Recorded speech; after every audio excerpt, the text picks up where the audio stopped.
Oh my gosh, guys. So, that Russell Westbrook trade finally happened. I think that's all we really got to say. That Russell Westbrook trade finally happened, ladies and gentlemen.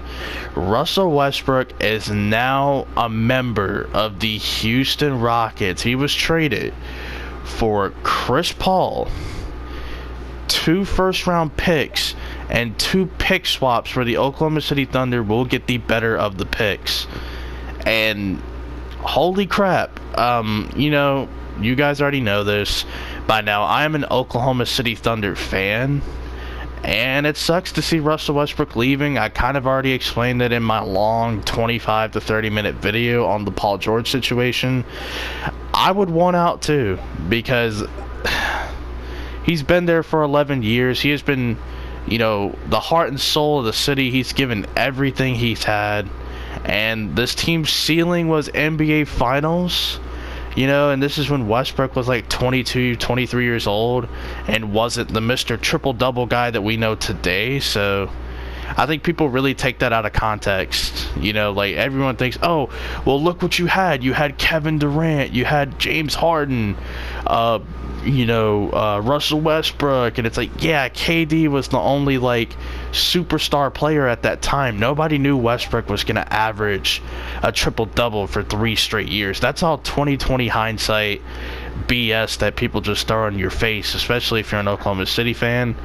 And then James Harden was a glorified 6-man at that time, and nobody knew he'd be the MVP candidate, James Harden, that people know today. So, I don't really understand where that narrative comes from. However, the facts are the facts. It is disappointing to hear that Oklahoma City was never able to win a title with the window that they had, which was basically 11 years of Russell Westbrook. I mean, they just weren't able to do it. And people now are using 2020 hindsight vision again, saying, people, once again, I don't know why the announcers do that shit randomly, but now everyone's using their 2020 hindsight. Oh, look at me, I'm a genius. This should have been done 4 years ago. Well, you know what? 4 years ago, we would have never predicted that Kevin Durant was going to join a 73-win team and leave the Thunder in shambles. Nobody predicted that, but yet the Thunder kept, consistently being a playoff team year in and year out. So, everyone looks like a genius after the fact, and that's really what I'm trying to get at. I'm not trying to shit on people who actually predicted that this was going to happen. I wrote it off. I was like, Daryl Morey's interested in all the big players, so, it's all smoke.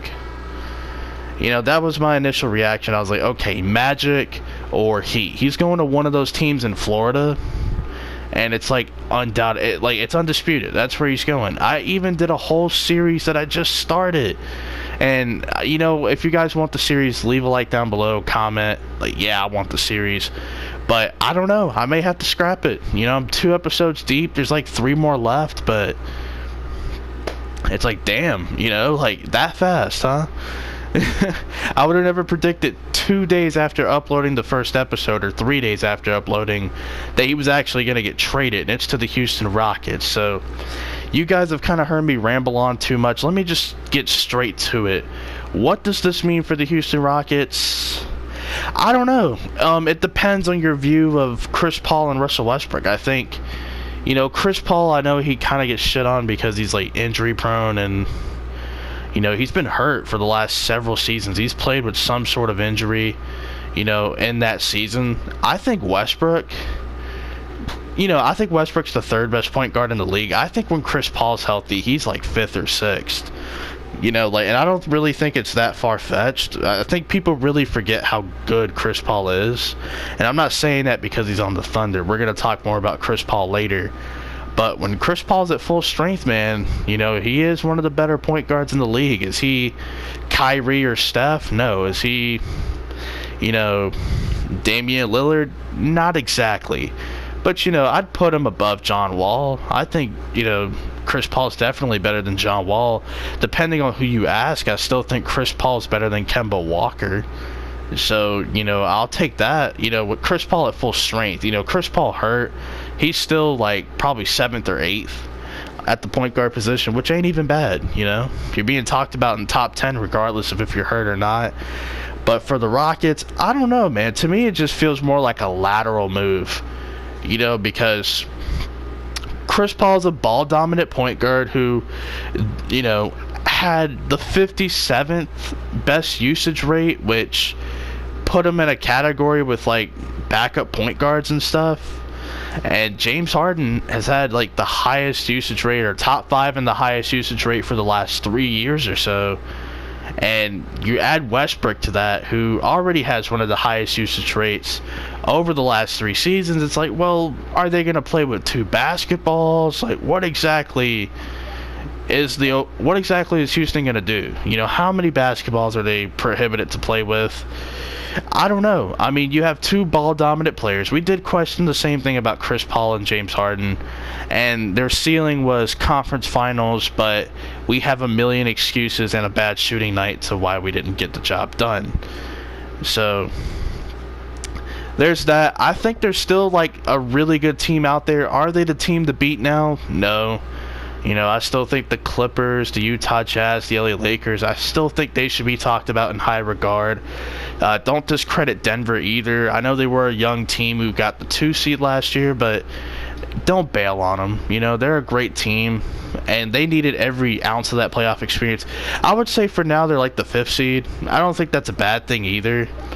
You know, that's basically what I would have projected them with Chris Paul, so... You know, like I said, to me, it's just a very lateral move. And, you know, if you're making a lateral move, you're not really getting better. I don't know how much better the Houston Rockets are going to be with Westbrook. I mean, they're going to be fun to watch. They're going to be exciting. They're going to be on TV a lot. And it's going to be bittersweet because I love Russell Westbrook, obviously. But he's not playing for the Thunder. He's playing for the Rockets. And it's going to be hard to watch, you know, from that perspective. But I'm going to love it because it's, you know, 2 of my guys who were in Oklahoma City, which is sad because we should have won a title with them. Granted, Harden was like the 6th man and Westbrook wasn't quite where he is today. So we're going to get a more mature version of that in Houston. I don't know how they're going to play together. I mean, obviously they've played before together, but... they weren't the guys that we know today, so it's an interesting dynamic. I think, I don't know, Mike D'Antoni has been very spoiled with point guards, but yet he hasn't done shit with them in terms of winning. He's gone from Steve Nash to Chris Paul to now Russell Westbrook, and he just hasn't done anything with them. He hasn't won a title with them. I don't even think he's been to the NBA Finals with them. So, like, I don't know. It's just so stupid. Like, Mike D'Antoni has had the blessings of having some of the best point guards, the best modern passer of the basketball at the point guard position in the 2000s with Steve Nash. Then you go to Chris Paul, who has one of the highest IQs in all of basketball. And then you go to Westbrook, who is probably the most athletically gifted point guard ever. I mean, Mike D'Antoni just gets all the point guards, and he can't win with them, so I don't know why my opinion's supposed to be different, I guess. Like I said, you know, right now I think they're the 4th or the 5th seed out in the West with Westbrook or with Chris Paul. That was very interchangeable. Now, what does this do for Oklahoma City? Well, you get a bad contract in return, you know, for... No offense, man. Obviously, Chris Paul and Westbrook are great players, but their contracts are bad. Because by the time they're in their mid to late 30s, they're going to be making like $45 to $50 million. That's ridiculous. I don't care how great a player is. That's just stupid money. And both Houston and Oklahoma City signed themselves up for that, so it is what it is. The reason that the Rockets were the trade partner was because... whatchamacallit, I'm sorry, I'm trying to think right now. The Miami Heat, they didn't want to include Bam Adebayo or Tyler Herro, and the Thunder just didn't want to get a bunch of expiring contracts, which is what basically Miami's package consisted of. So that's why that deal wasn't done with them. For Detroit.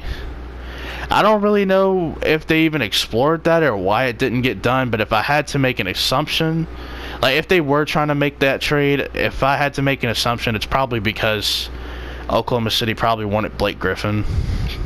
I don't know, or maybe the picks weren't as valuable to them. I don't know. I don't even think they did business with him. I'm just doing what the NBA media does, and that's just making up bullshit and just throwing out narratives. For the Magic, you know, I'm pretty sure they didn't even make a phone call. But that was one of the teams I would have considered if I'm the Thunder trying to do business. But, you know, the West gets even stronger. You got that duo of Westbrook and James Harden.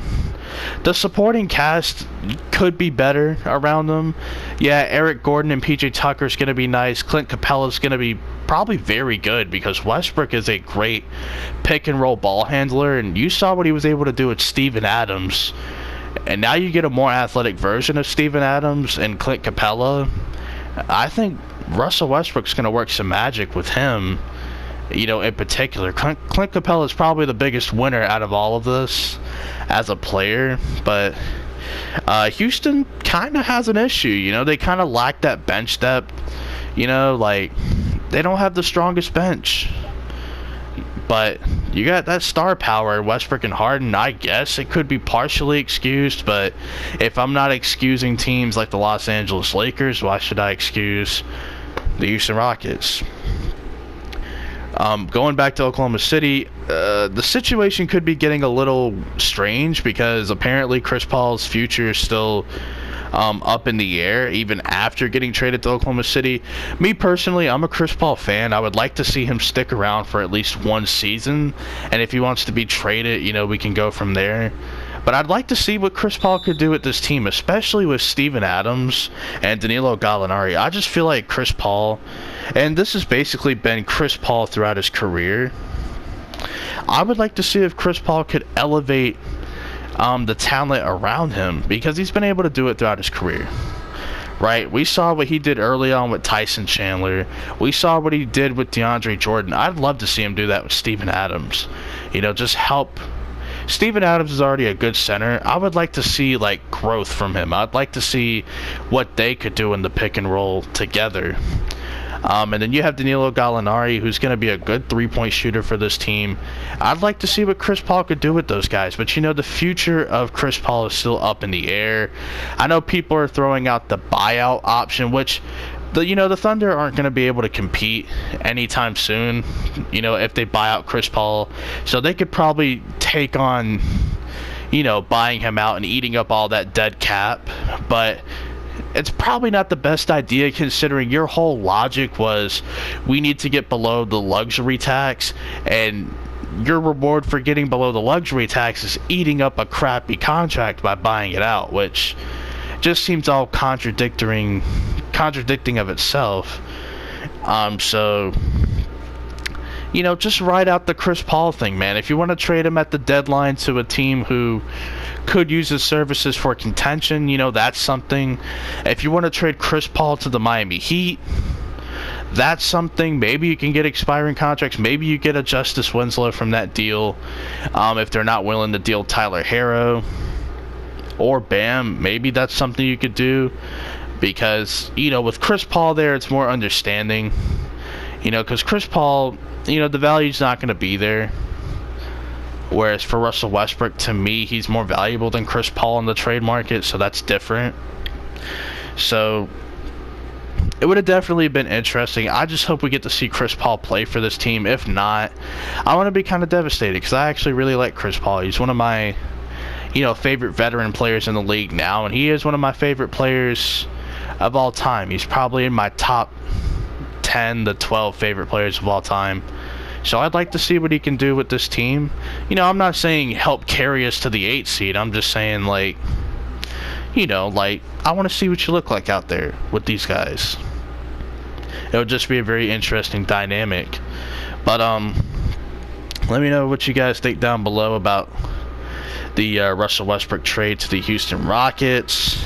How do you feel about Chris Paul going to Oklahoma City? What's the future for both teams? I think both teams won the trade because, like, at the end of the day, both teams got what they were looking for. Houston wanted to get Russell Westbrook.